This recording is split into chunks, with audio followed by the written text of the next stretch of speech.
Hey guys, it's Robert Niyazov here. Hope all is well and you're staying safe. Wanted to come out again. I haven't been in front of the camera for a while.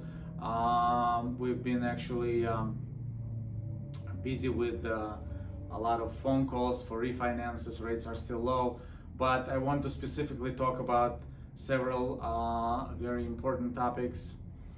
Number one, about forbearances. So a lot of people are calling me and saying, look, I haven't paid my mortgage in the past 3-4 months because of the pandemic, but I really have the ability to pay. I'm thinking of taking advantage of the situation and maybe the bank will forgive me. However, I heard the rates are low. Can you refinance? So the rule is this: the banks will not refinance or let you get a new mortgage until you become current with your forbearance. So it's important to, if you have the ability, or if a family member talked to you about this, if you have the ability to actually make the payment and become current and take advantage of the situation, take advantage of the current rates, which are below 3% in many cases now. The second interesting thing that people are asking us, and they call or email is, well, what should be the difference between the current rate and the new rate for this to make sense if both of the mortgages, let's say 30-year fixed?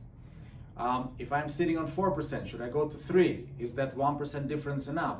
My father says that 2% is minimum for anything to make sense. So I hear this 2% a lot because this comes from the 80s when the home values and mortgage amounts, mortgage balances were low.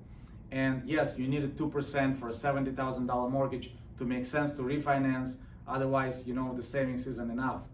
Right now, when more loan amounts the loan sizes, we call them, are much higher. They go to 2, 3, 400, many times above $1 million.